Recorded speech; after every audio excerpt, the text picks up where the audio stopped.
I was taking the train. Speaking of the 7, I was taking the train to work the other day. And normally, you see the news or you pay attention online. Well, you would think that the train is chaos, pure chaos. Oh, yeah. If you're watching Fox News like my aunt and uncle, they go, you think it's fucking Gotham City out there. It's Mad Max Fury Train. Every criminal's escaped Arkham Asylum. You'd think at least one of the rogues galleries on any given subway car, whether it's Penguin, perhaps Bane. Yeah, Penguin, now known as Oz Cobb. Yeah, now known as, well, because Oswald Cobblepot is really... that's not like a cool criminal name. No. In the 21st century. It's just not grounded. Whereas Oz Cobb, you can see... Oz Cobb, yeah. That could be a guy's name. It really drums up fear in my heart, the name Oz Cobb. Check out The Penguin on HBO. HBO Max, which I watched last night when I got home. Yeah? How was it? It was pretty good, actually. Yeah, okay. I liked it. Yeah, they're just kind of rehashing Sopranos, but with... It is like Penguin, this. Right? It's like any mob TV show. Even the font is the exact same. That's true. Because I pulled up Max and it was Penguin was above the Sopranos. Yeah. And I go, they chose the same font and made it red. Exactly he looks exactly like it's the same show. Like Soprano. Instead of New Jersey Italians, it's the Penguin. It's Gotham City. It's Oz Cobb. It's Oz Cobb. Oz Cobb. But anyway, yeah, back to the subway. Oz Cobb, if you get on any subway, people think Oz Cobb. It's mass chaos. When normally... perhaps Joker, the Clown Prince of Chaos. Prince of Chaos. Joker. One of Batman's most villainous foes. You think he's running amok out or there. Perhaps Killer Croc. But Killer Croc. Let's not get into Clayface. We don't have time. We don't have time. But so... That's what it seems if you pay attention online. But in real life, it's pretty normal. Everything is normal, except occasionally something happens. Occasionally something happens. It's less like Batman's Rogues Gallery and more like Ant-Man's Rogues Gallery. Yes, Ant-Man. Perhaps you have the Wasp. The Wasp. Perhaps the Wasp flies onto your train. Yeah, but that's about it. Yeah, that's about it. Well, anyway, so it's pretty quiet on the 7 in the morning going into work. Oh, yeah, nice train. All of a sudden, I hear a commotion. Oh, commotion. I hear a guy yelling. Oh, no. He goes, and I'm happy I did it. So I look over. What an amazing just shred of a thing to hear. I look over, and it's a fucking giant. It's like a 6'5", big fucking fat white guy. Oh, man. Glasses, a beard. Sounds like Oz Cobb. Oz Cobb. Oh my God, it's Oz Cobb. So, but this guy was Oz Cobb. He looks like a scary character. Well, this guy looks like a fucking big, tall, fat dweeb. He's got glasses, he's got a collared shirt, a blue collared shirt, a tie. Well, maybe more like the Beast from X-Men. Perhaps, yeah. He's kind of a giant nerd. Yeah, similar to the Beast. But the Beast, I don't think he would yell. He would keep cool. The Beast. No, perhaps Bruce Banner, Hulk. But yes, and you won't like this guy when he's angry. No, okay, so he says, I'm glad I did it. I'm glad I did it. So I look over. Scariest thing you could ever hear. I look over. It's this giant guy and a small Hispanic / Latino man who's got a backpack on. And they're standing. It's a pretty packed train car. There was some delays. Okay. So anyway, apparently this giant guy, like kind of shoved this little guy because his backpack was in the way. Oh, God. And he's glad he did it.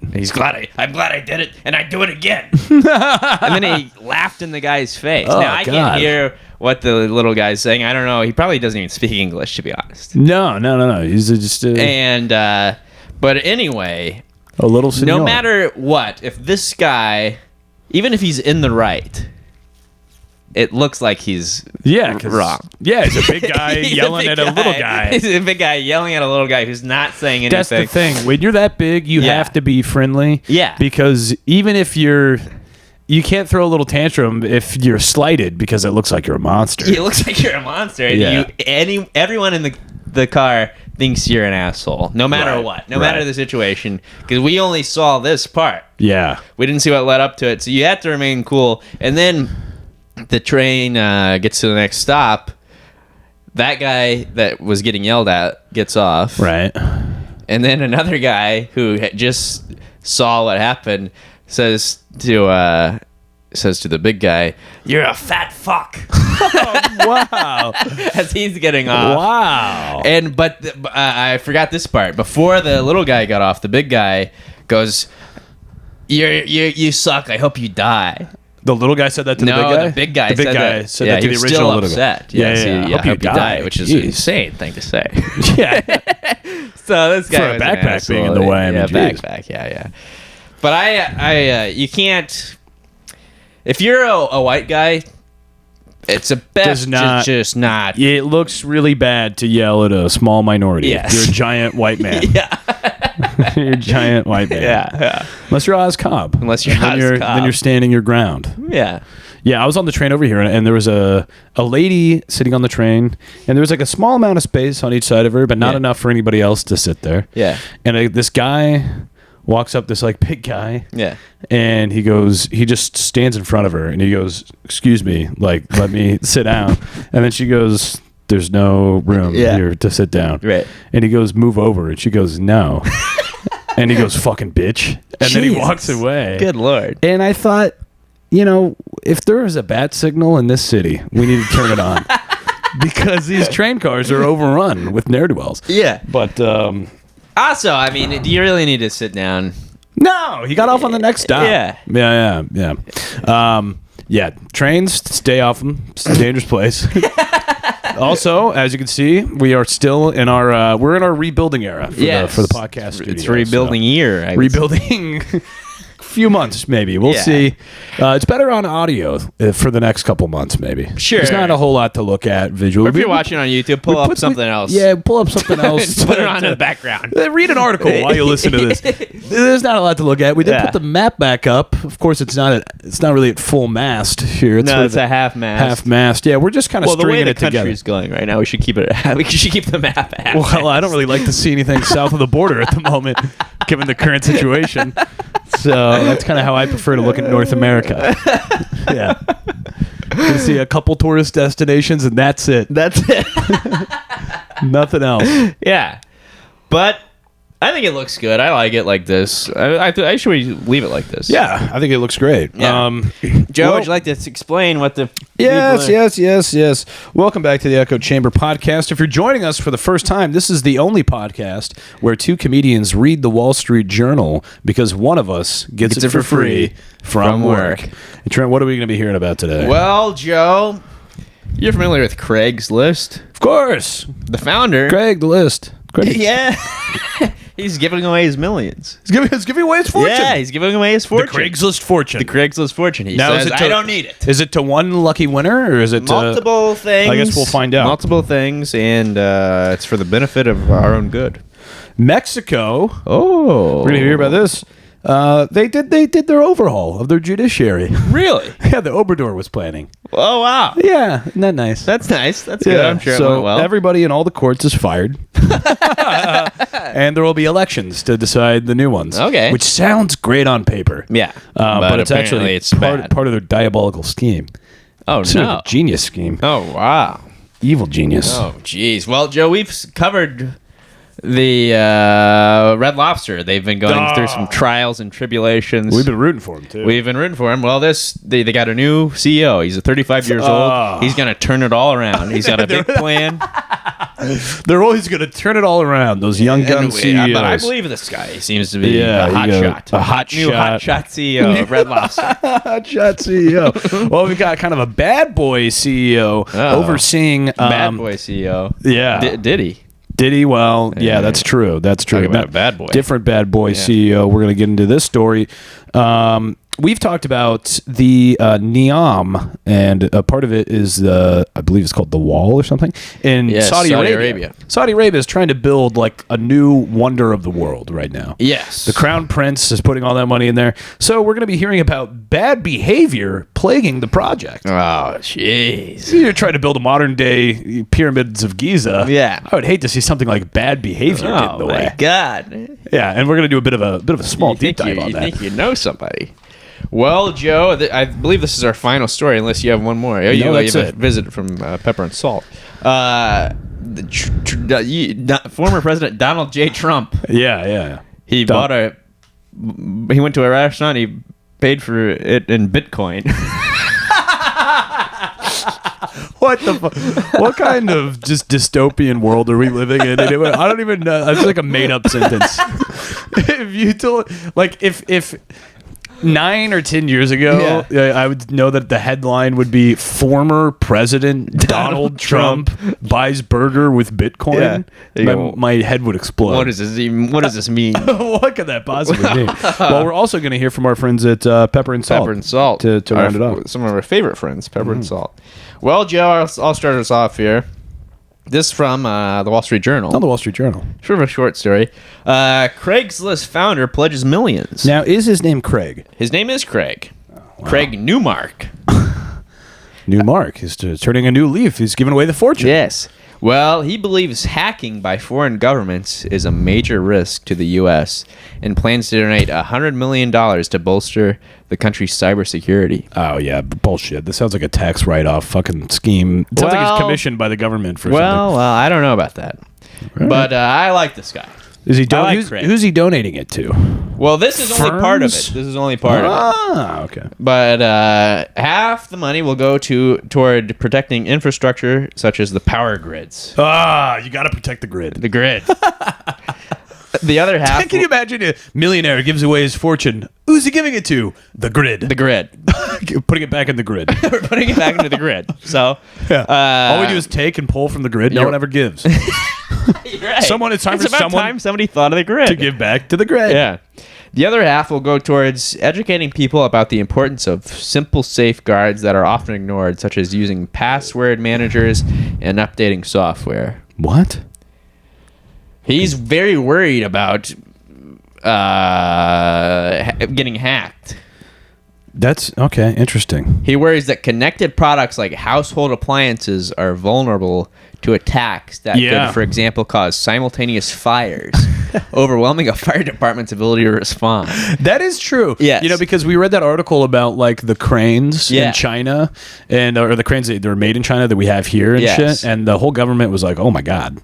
Yeah. They could just make all these cranes fucking not work on the same day and then fire a nuke or whatever. Like part of a Well, and also something happened that we won't get into. We won't discuss the details of it. But a bunch of pagers exploded. Oh, yeah. It's a topic we have not yet covered on the podcast, and we're not quite ready to dive into it because obviously one of us is pro-Palestine, one of us is pro-Israel. We want the podcast to continue, and we want to we take a balanced approach, but our position on this has always been may the best man win. May the best man win. May the best man win. Exactly what we've said. And you can quote us on that. So anyway, I think it's a may the best man win situation. But exactly. Anyway. But so it can happen. So this guy, he's worried. He says that you can the Chinese government can hack into your smart toaster. Yeah, exactly. And cause a fire. This is why we should have any fucking smart fridges. Right. I mean, why do we want these things? Why does my fridge need to play music? You're running low on eggs. No thanks. We used to use the power of eyes. I'm starting on fire now because of the It sounds like it enriches our life in no way, but might start our house on fire from a cyber there's attack. No benefit to it. It's only cons. Well, it's pretty cool. No. Like the Cybertruck. It's really cool. It's really cool. It's really cool. It is really cool. Tech in the house. Speaking of the Cybertruck, I was walking in Midtown Manhattan. Oh, yeah. Love it. Yeah, love Midtown. And there was... that's the only part of New York City I've really seen so far. What's the best part? Do you know any of the other parts yet? No, I haven't seen No, I stay in Midtown. Yeah, me too. So anyway, there was a Tesla Cybertruck parked out right outside of a homeless shelter. So anyway, the commitment is part of Newmark's plan to give away nearly all his wealth. Wow. Including, you should save a few thousand for just groceries and things. Yeah, for a rainy day. Yeah. Including the gift he planned to announce Wednesday at the Aspen Cyber Summit in Washington, D.C. Newmark will have given or pledged to give more than $400 million since he started Craig Newmark Philanthropies in 2015, largely to causes he views as protecting America. protecting America. Maybe he's the last proud American left. I like it. I support it. Sounds like he's got it all figured out. Yeah. He's the last good man. He's the last good man. But he might realize, he goes, oh, you know what? I actually need to hold on to all of that for my rainy day fund. I forgot about my rainy day. I completely forgot about my rainy day fund. Jeez, fuck my SNL. Nothing like a good rainy day fund. Yeah. Hope for the best, plan for the worst. Expect the worst, yes. And they're doing just that in Mexico. Oh, boy. This is from the Wall Street Journal. Mexico passes overhaul of judiciary. Oh. Now, we talked about this before on the podcast. Yes. You see, the former president, Obrador, had to leave because of the Constitution. You can only do like one term there. Yeah. Very popular. Sure. Kind of a strong man. Strong man. Populist, if you will. Yes. And he put this fucking bitch in office behind him. Claudia Sheinbaum. She's a Mexican Jew. And she is, actually. Yeah, but he put her in office to... She's like a henchman. That phrase really depends on tone. Yeah. Mexican Jew sounds like such a crazy thing to say. But, I mean, she truly is that. That's what she is. She's a Mexican Jew. Dateline Mexico City. Mexico's legislature approved a contentious overhaul of the country's judicial system, a move that has rattled investors and drawn strong criticism in the United States. The Senate approved, and this is a Mexican Senate, of course, approved a constitutional amendment to replace all federal judges in a raucous session that lasted past midnight. Past midnight! Wow. Past midnight, Trent. Well, they can stay up late on account of they take siestas. That's true. I hope they brought in a fucking taco truck outside of the Senate Hall. Late night munchies. Well, the lower house passed the bill last week. They voted in favor of the bill, which has worried investors and stirred fears that the measure could endanger the independence of Mexico's courts and imperil trade and investment with the U.S. The judicial shakeup is among a raft of constitutional changes being pushed through by President Andres Manuel Lopez Obrador in his last month in office, taking advantage of the supermajority won by the ruling Morena Party in the June 2nd general election. Claudia Sheinbaum, Jew, a protege of Lopez Obrador, is due to take office October 1st, and she has defended the overhaul, saying it is aimed at cleaning up corruption and nepotism in the judiciary. You see, under the overhaul, the country's more than 1,700 federal judges and Supreme Court justices will be replaced through elections to be held in the next 2 years. It's a clean sweep. Start all over. Clean sweep. Every judge, low court, big court, middle court, they're all going to be elected. And while that sounds like if you're just like a person in the country, you go, great, they should be elected. Why are they being appointed? Right. Well, what they're going to do is capitalize on this guy, on Obrador's huge popularity. Yeah. He's going to handpick every single person. Yeah. And just go up and do stump speeches with all of them and whatever. Yeah. And then they're just going to push everybody in. And then they might not ever do it another election again. Oh. Oh, no. And then they'll put him back in the, it's all part of the power. All part of his plan, his master plan. Well, the changes are likely to be a distraction for Sheinbaum, who has outlined an ambitious program including expanding pensions, attracting foreign investment, and pacifying swaths of the country now controlled by drug cartels. She'll have to put all of those plans on hold while the soon-to-be former president changes the entire constitution. So that's interesting. Interesting things happening in Mexico. Yes. How will it all pan out? South of the border. South of the border. Well, Joe, here's an interesting thing happening in our neck of the woods. Oh. We've covered this before. Red Lobster, they've fallen on tough times. Well, there's one man, 35 years old. He plans to turn it all around. Is it Craig from Craigslist? Is he bailing them out? It's not Craig. You think you would have set aside $10 million for a Red Lobster bailout? Come on, you're throwing it all away anyway. You're gonna give it to the fucking grid? Give it to the power grid. What about Red Lobster? Red Lobster. GameStop. Help these guys out. Right, exactly. Well, Joe, this is from the Wall Street Journal. The 35-year-old CEO plotting Red Lobster's comeback. Wow. For months, he visited restaurants. For years, he has followed his father's lessons. For 3 months this year, a diner hit Red Lobsters across the country to assess the quality of the main lobster tail and the comfort of the New England-inspired interiors. Right. He found a lot of love for the brand and plenty that needs sprucing up. You cannot stay stagnant. Exactly. You have to constantly innovate. Slamming their fists down at the board meetings. We have to innovate. Innovate, damn it. Now. Damola Adamolicum. Sorry, that's his name? Yes. Oh, he's Nigerian. Oh. Nigerian Jew. No. He shed his identity as a secret seafood sleuth and is ready to act. What? He was going undercover. He's going to various Red Lobsters to see what the deal was.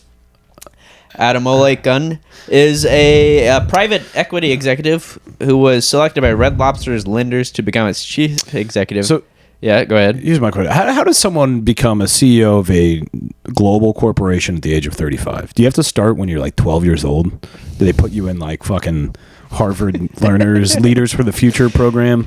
I mean, has he been training for this his whole life? Yeah, we kind of get into it. He's because I'm about to be 33 and I am not even close to becoming the CEO of Red Lobster. Well, you have 2 more years. Yeah, you're right. To really turn it all around. Yeah, to turn your whole life around, Joe.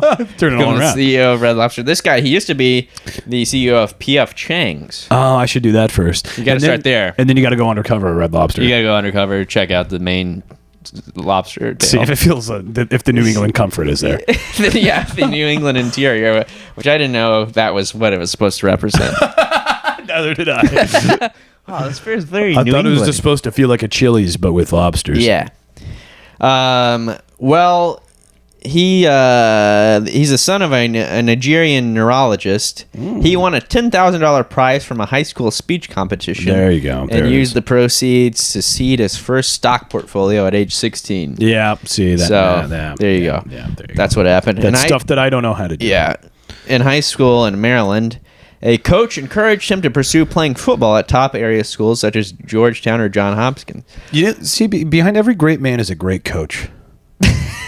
We've always said that on this podcast. Oh, you always have a great coach. Yes, you need a great coach. He went further. He assembled a highlight reel of his football plays and packaged it with his academic background to send it to all 8 Ivy League colleges. This guy has everything. He had it all figured out. He dreamed of attending a few I need a schools. highlight reel. You need a highlight. You need to go back and get really good at football. Create a highlight reel. Find a coach. Win a PF speech Chang's. competition for $10,000. I'm so and invest behind. that. You fucked yourself, Joe. I'm You're behind. fucking smoking weed at CVS. you ruined it. You threw it all away. It's done. It's over. I blew it. It's over. All you got is this stupid podcast. It doesn't even have a fucking set. Even a fucking studio. That's the shittiest looking podcast in America. This guy's only 2 years older than him. He's the fucking CEO of Red Lobster. He totally heard the whole damn chain around. I'm sitting in my friend's fucking masturbatorium next to a shitty map of North America. All right. Well, he ended up going to Brown University, which I guess is pretty good, and where he played free safety on the football team. Safety. Free safety. He recently ran Pan-Asian chain PF Chang's. Say that 5 times fast. Pan-Asian chain, PF Chang's. Yeah. And is now set to take charge of Red Lobster, the 56-year-old seafood chain that has sustained tens of millions in dollars in losses and suffered a revolving door of CEOs, dozens of restaurant closures, and in May, bankruptcy. Through the bankruptcy process, Red Lobster's lenders bid on the chain and picked a new CEO for when a judge signed off on the deal. When Red Lobster's new leader stood before a room full of employees at the company's Orlando, Florida headquarters in late August to offer a desperately needed pep talk, Adam Malakin said he would help lead the company's new strategy focused on improving its food, operations, restaurants, marketing, and employee environment. He and the company would develop that plan together in the coming months. Wow. Then they would stick with it, he said. Quote. That's awesome. Yeah, there's a quote. Quote, there's a lot of ways to win in life, but everyone has to know what the plan is my general view on things. It's awesome. Adam Malakin said. Just don't expect the plan to include endless shrimp whenever you show up. Boo! Boo, fuck you! putting unlimited shrimp on the day-to-day menu for $20 last year. Fucked them. It fucked them beyond belief. Beyond their wildest dreams. Yeah. Fucked them into bankruptcy. It helped them turn Red Lobster, once among the first casual dining chains to go national, into one of the biggest food service bankruptcies by assets and liabilities going back until at least 1978. Jesus according Christ. to bankruptcydata.com. Wow. So the endless shrimp, I don't know whose brilliant idea it was. Terrible idea because they're so expensive. Yeah, shrimp. You ever looked at the shrimp prices in the grocery store? Well, they're only getting more expensive. Yeah, but breadsticks, that's easy. I'll make you 100 breadsticks right now. Yeah, exactly. It cost me 13 cents and a few bags of flour and some fucking garlic. Yeah. But shrimp. I mean, you got to get a boat. You got to name it Ginny. I mean, it's a whole fucking nightmare. Yeah, exactly. You got to have a fucking legless captain. Your friend's got to die in Vietnam. Yeah. Well, colleagues have described Adam Lakin as an ambitious executive who thrives on a challenge. Oh, he thrives on a challenge. Yeah, which is what you want in an executive. You don't want a guy who goes, "Oh, I'm done." He goes, "Oh, fuck, I did not see this coming." Oh no! Reviving Red Lobster restaurants, executives, chains. He said he remembers eating at Red Lobster soon after arriving in Springfield, Illinois. You know what they eat there? That's the last place I'd want to go to a Red Lobster. Yeah. You know what they eat there? Oh yeah, that was Ohio. Springfield, Ohio. Damn it. Yeah. There's the Springfield everywhere. Which one is The Simpsons? We'll never know. We'll never know. They'll never tell.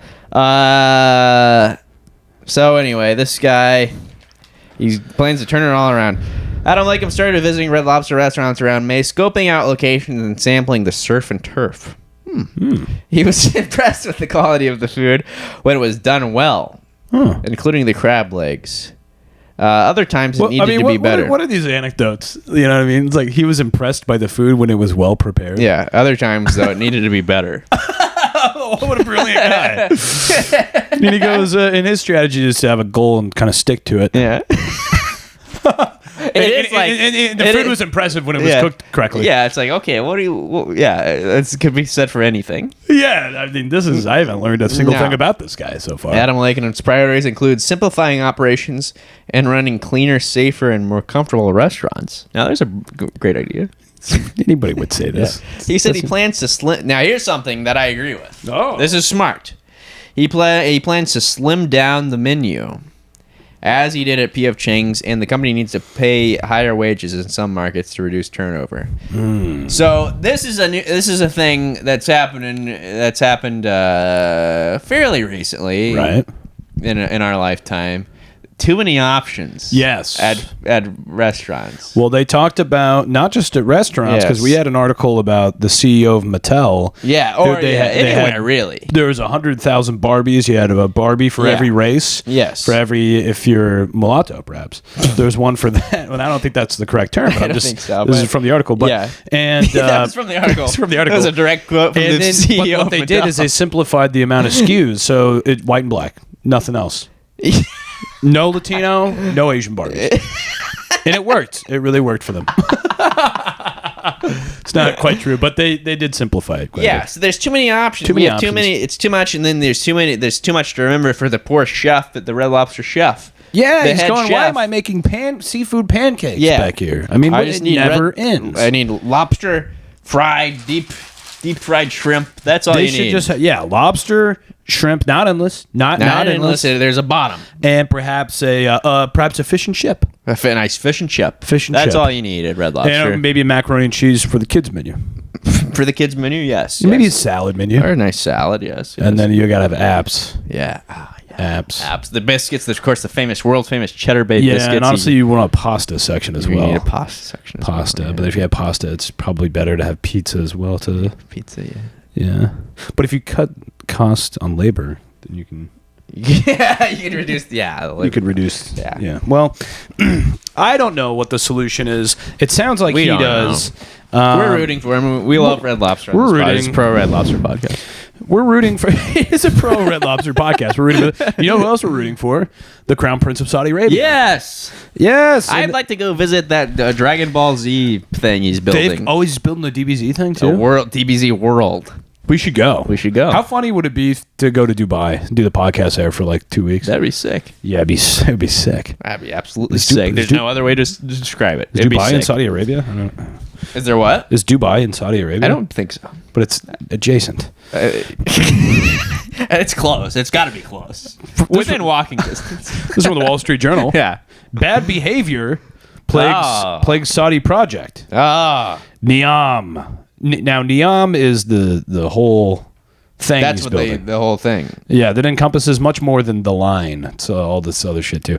So Neom executives were summoned to the office to manage a crisis. 3 workers had recently died toiling on the world's biggest construction project. Oh. Wayne Borg, a former Hollywood executive hired to run Neom's media division, expressed frustration over the interruption to his evening. Oh my God. Quote, Jesus Christ. A bunch of people die, so we've got to have a meeting on a Sunday night, he said on a phone call. Christ. According to a recording heard by the Wall Street Journal, he said the project's blue-collar workers from the Indian subcontinent had been fucking morons. Oh my God. And that this is why white people are at the top of the pecking order. Oh, Jesus Christ, dude. Yeah, wow. Brutal. The Australian is among thousands. Australians, they're truly like, some of them are like a level of racist that we don't even understand here. Right.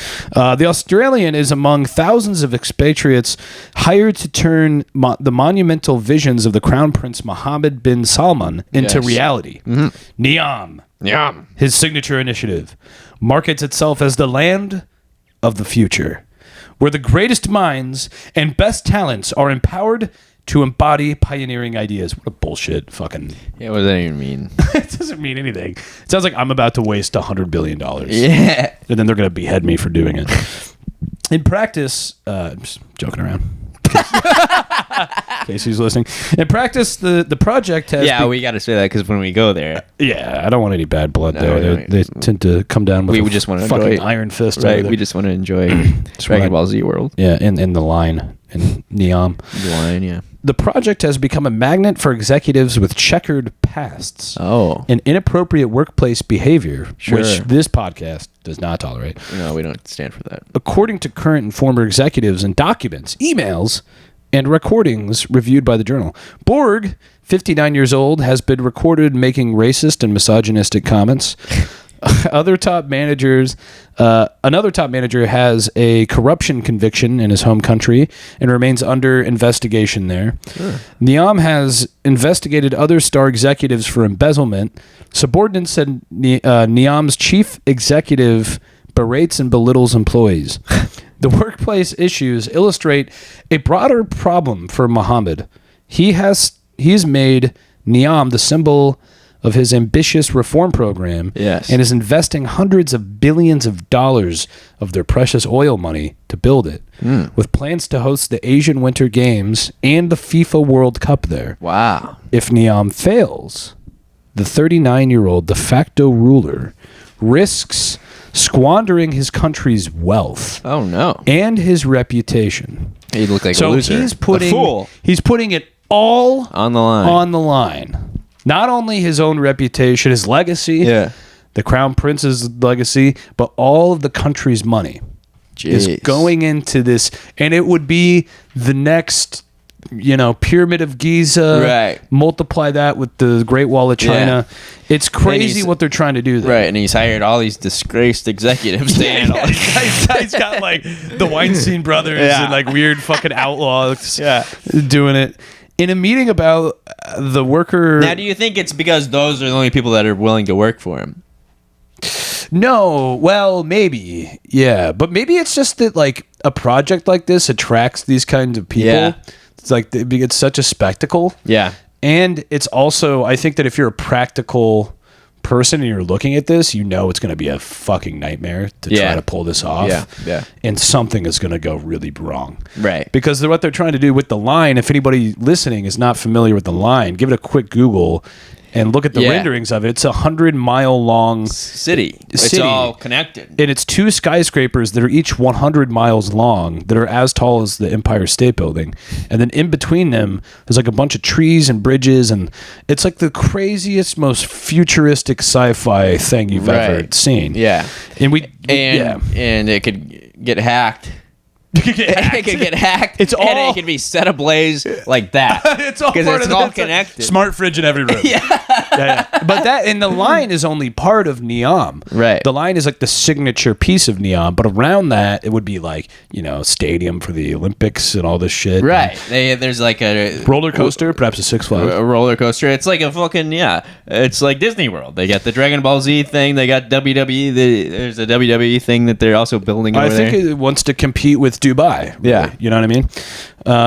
Which is different places. Different places. Yeah.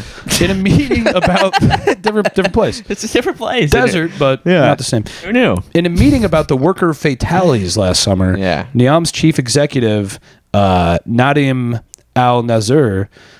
Yeah, you got it. demanded to know what had gone wrong. According to current and former employees, a falling pipe killed one worker. Jeez. A wall collapsed on another. Yeah. And one person died after mishandling explosives. Well, those things could happen anywhere. Yeah, exactly. The current and former employees said. Even as Neom sought to limit fatalities, Borg demonstrated a casual disregard for worker safety. Quote, "You can't train for stupidity," Borg said in a later conversation about the deaths. The least empathetic man in the world. And then he said the white blokes are at the top of the tree. I don't know why he keeps saying that. Oh my God. Yeah, this is crazy. Crazy. Well, in 2017, Mohammed appointed Klaus Kleinfeld, to run Neom, months after the German lost his job as chief executive of Arconic bullshit company, the aluminum maker. Kleinfeld had sent a letter that included a vague threat toward the billionaire whose hedge fund campaigned for Kleinfeld's ouster. So a guy was campaigning against him, and he sent a threat, like a death threat. Or Jesus. Kleinfeld resigned after the board said he showed bad judgment in sending the letter. A year later, Mohammed replaced Kleinfeld with Nazar, the current chief executive, who has a reputation for a difficult management style. At Neom, staff have complained that he rails at employees. The Journal has previously reported, quote, "I drive everybody like a slave." Is it a quote from him? Yeah, he said that. He's not a fucking slave driver. You're goddamn right. I mean, when you're building like a Wonder of the World, they're all built on slaves. That's true. You need a slave driver to pull one of these things off. I'm not saying that otherwise it's impossible. I'm not saying that we should make one, but I'm saying if you want to make one, it's kind of what it takes. Anything, that's what you need. You need a slave driver. Recruiters and former employees say Neom's ability to draw talent has been hurt by Nazar's decision to move staff to the project's remote location in the kingdom's desert northwest. There, more than 100,000 white-collar and blue-collar construction workers live in temporary trailer parks 100 miles from any major city. Alcohol is banned there, and there are few social diversions. So there's basically nothing to do there. Nothing to do. And they all live on site there. Yeah. And they can't drink, and there's not like a movie theater. Oh, my God. What a nightmare. It's a nightmare. Well, he's a slave driver. He's a slave driver. Back to work is the name of the game. I'm a slave driver, and you can quote me on that. Current and former employees said the culture at the project follows the hard-charging style of Mohammed, the son of 88-year-old King Salman. He allows what many consider bad behavior as long as an executive delivers on his vision, according to the former Neom employees. He goes, do whatever you want. Gets done. Say whatever you want. Just fucking pull off the line. Right. You know? As long as the job gets done, I don't give a fuck. He doesn't give a fuck. His reputation's riding on this. Yeah. One of those who has impressed the prince is Antony Vives, an executive who has helped lead development of the line. Vives is the line. The line is Vives. Nazir has told associates. According to one of the former employees who heard the remark, tensions have risen between Vives and construction project managers to deliver. Yeah. In one incident, the tall and broad-shouldered Vives argued with the construction manager, and the two men physically wrestled. He goes, what do you mean we can't build the line? And then they wrestled him, and they're shattering through fucking tables and shit all over the wall. Oh, man. This is a fascinating Yeah. story here. Vives then demanded his dismissal, according to a former employee and a person familiar with the altercation. The executive stayed, backed by another executive who threatened to quit should his colleague be forced out. Mm-hmm. There was a series of videos Neom produced in 2020 dubbed Brightest Minds, featured two senior Neom executives, Melvin Sampson and another guy, doesn't matter. In the video, Sampson explained how Neom was designing a healthcare system from scratch. Inside Neom's real estate projects, the Crown Prince wants to create home for industries such as healthcare to employ Saudi Arabia's burgeoning generation of young people. But in 2021, Neom officials found out that Sampson had awarded contracts worth hundreds of thousands of dollars to consulting firms founded by one of the relatives. According... I mean, yeah, what? Yeah. Oh, is that so wrong? I mean, is it so wrong? That's what you do. That's what you do. You Yeah. hire your friends. Yeah. But get this. When Sampson...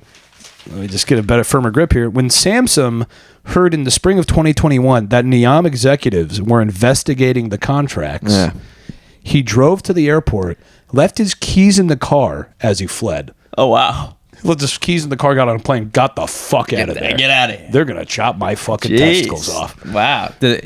Have they seen him since? Has anybody seen him? They let him go. Well, Wow. This is not really related, but is there a worse name to be named than Melvin? That's bad. it's a nightmare. That's a nightmare. It's one of the worst names possible. Yeah. I guess you have to Mel is okay. Mel? I would go by Mel. Yeah. If I was Melvin. Mel's good. Melvin, terrible. You could be Horrendous. kind of a comic genius if your name was Melvin, though. Well, that's Mel Brooks' real name. Yeah, exactly. Yeah. You'd have to go all the way, though. Yeah, you're right. You got to go all the way. There's no in between. Yeah. Well, a couple more, and they're worth saying because this is just crazy. But this is back to the Berg guy, the head of it or whatever. Yeah, the racist guy. Yeah, exactly. Early in his tenure at Neom, Berg was hauled in front of human resources for calling a female subordinate who is black a black shit. Oh my god, It's terrible. Jesus. According to some former employees. In messages to his subordinates, Borg said, "I miss you." To her, said, "Your ass is better than Beyonce's." Whoa. Alongside kiss emojis, according to the summary of the employee's grievance, which added that Borg denied making the black shit comment. This is even crazier. When the Western woman met with human resources, Neom's male head of the department mistakenly asked her to explain the issue of the black tits. He goes, "What happened with black tits?" Comment. So, I mean, it's like it's compounding, like, Right. one guy calls her a black shit, she goes to HR, and he's like, "So, yeah, you got black tits." Yeah. It's crazy. So the black tit thing. Yeah. You did not like that. Before he came to understand that Borg had called his colleague a black shit, Jesus according Christ. to some of the former employees and the recording. In a later meeting, Borg laughed about the mistake, according to the recording, and and referred to that fucking episode I had with that black bitch. Wow. This guy's crazy. He's holding no punches. No. It's insane. Jesus Christ. This guy's a lunatic. I mean, yeah. I mean, look at him. I mean, look what he's trying to do. This out is there. him? Yeah, that's him. Neom's human resources recommended that Borg receive 6 months of personal coaching. Yeah, 6 months. Yeah, personal That'll coaching. fix I'm it. sure The guy's that. fucking 58 I'm sure he years had a old. lot of personal coaching actually actually transpired. Yeah. Since that issue, Borg has made statements in closed-door meetings that have demonstrated his disregard for the culture and religion of Saudi Arabia.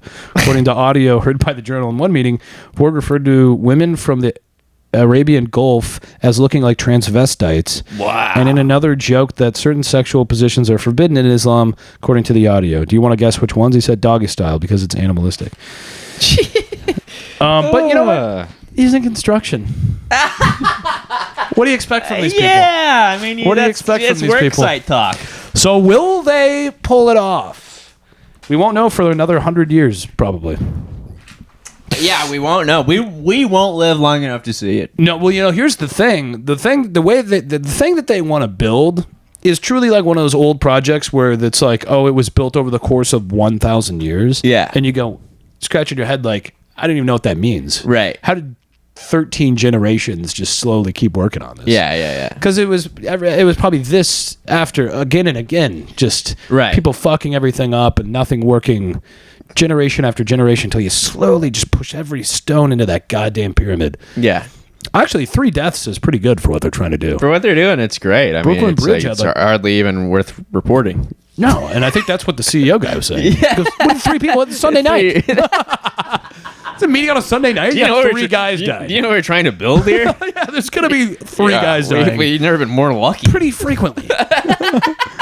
Am I gonna have to have a fucking Sunday night meeting every time somebody dies? Give me a fucking break. Terribly racist, though. Yeah, terribly racist. He does seem like a terrible guy. It's awful. It's really bad. Jesus Christ.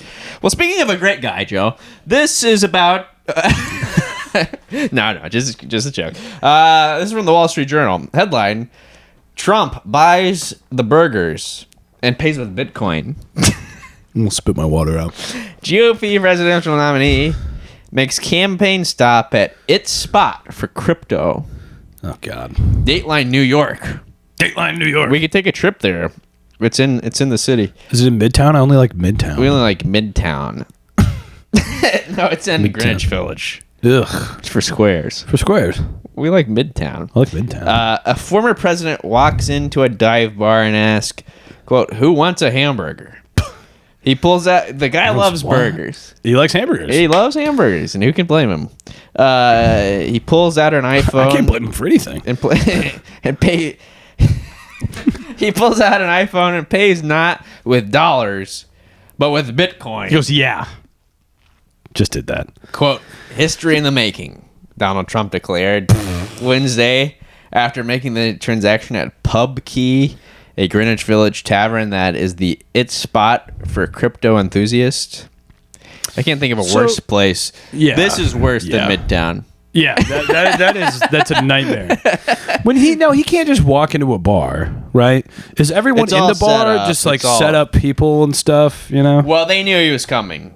It's right, obviously set up. You know. So it's a rising financial and political force. For crypto enthusiasts, a rising financial and political force that Trump is hoping will help him return to the White House. The founding fathers had Francis Tavern, the Manhattan Saloon where George Washington I love that place. Closed out a successful war against the Brits. It's one of my favorite taverns in New York. Trump has Pub Key. Yeah, that really puts it into perspective, doesn't it? Quote, have you been to Francis Tavern? Mm-hmm. Yeah, it's really? Awesome. Yeah, it's really cool. It's like they haven't really like changed anything. That's cool. Where's that at? It's in Seaport by the financial district. Yeah. Really? Oh yeah. I sit there and every beer I drink, I keep thinking, I keep getting closer to George. To George. to George, I say. You get fucking shit-faced drunk. Shaking off the Brits. To George! yeah. Come on! Exactly. No, I went with my uncle there and got hammered, and he loved that it was George Washington's. That's pretty cool. I didn't know that. Oh, yeah. You gotta go to this bar and I'll get go drunk. there and get blackout. fucking blackout drunk. 3 sheets to the wind, I say. Quote, Pub Key is the drinking hole for the Bitcoin revolution. He's now one of us, said Mike Germano, president of Bitcoin Magazine. Jeez. Bullshit. Yeah, Bullshit magazine. Christ. That sucks. So Germano, 42 years old, a former Democrat who plans to vote for Trump in November, had a prime viewing position for the visit. Wow. Quote, "It's a significant step in Bitcoin history. It's more than a currency. It's a movement," said Pub Key co-founder Andrew Newman.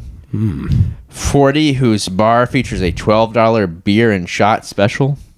That's not a great deal. I didn't think it was. That's like, it's supposed to be like $6 for that. Even in New York, $12 for a beer and a shot. But how much is it in Bitcoin? You got to think about that. Trump once said Bitcoin seemed like a scam, but he has embraced the industry, appearing at a recent conference in Nashville, Tennessee. I'm all for changing your mind. Even his vice president once said that he was a Nazi, and now he's run on the same ticket. Look, if you can't change your mind, where do we go from there? Yeah, exactly. But he was right the first time. yeah, it's bullshit. It's a scam. It's a scam. It's bullshit. Scam. He's been raking in millions of dollars in campaign contributions made in cryptocurrencies as he promised a more favorable regulatory climate if he wins a second term. Quote, almost everyone starts out as a skeptic, said Thomas Paccia, 40, the hat-wearing, lightly bearded co-founder of PubKey, whose aesthetic could be described as dive bar chic. Oh my God. Couldn't think of a worse aesthetic.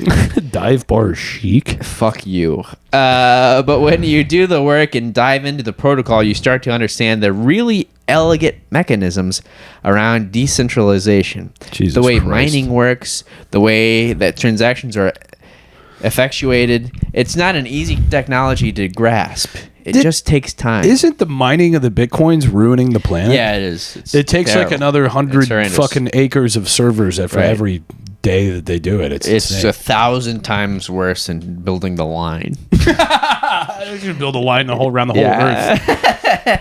After making his Bitcoin payment Wednesday, Trump said it went quick and beautifully. He paid roughly $950 in Bitcoin for smash burgers and Diet Cokes. Diet Cokes for everyone. Diet Cokes all around. He announces at a dive bar at 6 p.m. Quote, I'm good. shocked to see anybody here, to be honest. I thought all New Yorkers hated him, said a self-described politically agnostic East Village resident who declined to give his name, Not true. not wanting to further alienate his wife, a Trump supporter, from her Trump-loathing friends. Jesus. My fucking wife and her Trump-loathing friends. Something tells me he's probably a Trump supporter as well. Yeah, he's at the dive bar. He's at the dive bar that Trump's at. Yeah, going, wow, what a turnout. I can't believe so many people like this guy. The former president has told crowds at conferences and events that he wants to make the U.S. the world capital for crypto and Bitcoin. That sounds awesome. It sounds sick. Trump promised the creation of a strategic national Bitcoin stockpile that'd be so and the cool. establishment of a Bitcoin and Crypto Presidential Advisory Council. Some attendees at the PubKey event appeared to be Bitcoin maximalists, crypto slang for people who view Bitcoin as the best and most important cryptocurrency. Germano corrected Trump when he called the burgers he paid for, quote, crypto burgers. That's awesome. Germano, quote, it's a Bitcoin burger, Germano shouted, referring to the $17 handheld that comes standard with pub sauce, lettuce, onion, tomato, and cheese. Trump didn't seem fazed by the difference. He's like, dude, I'm phoning it in. I don't know. I don't even know what this event is. Bitcoin burger. It's actually Bitcoin burger. Bitcoin burger, everyone. And Trump's like, I don't give a fuck. Yeah, throws fucking Diet Coke in his face. It's all the same to me. Wow.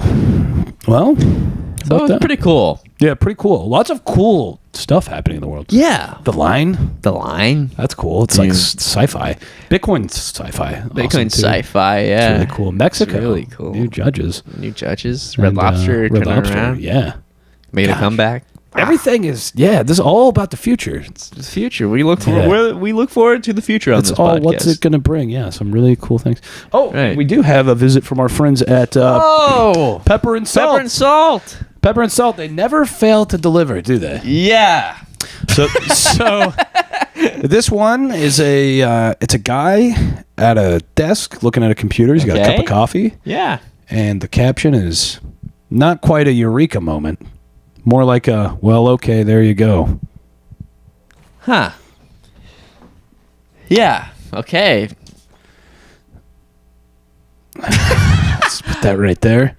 Not quite a eureka moment. Not quite a eureka moment. You look at his laptop, he goes, not quite a eureka moment. More like a, well, okay, there you go. Yeah. And that's... Yeah, I don't know. What do you think the hidden message in that one is? I mean, these are like... Maybe this is what the guy who drew this, he turned it in. He's like, there you go. Yeah, it does kind of encapsulate like the vibe in which they approach the cartoons themselves. Right. I'm no artist. This is almost equivalent to like drawing a stick figure.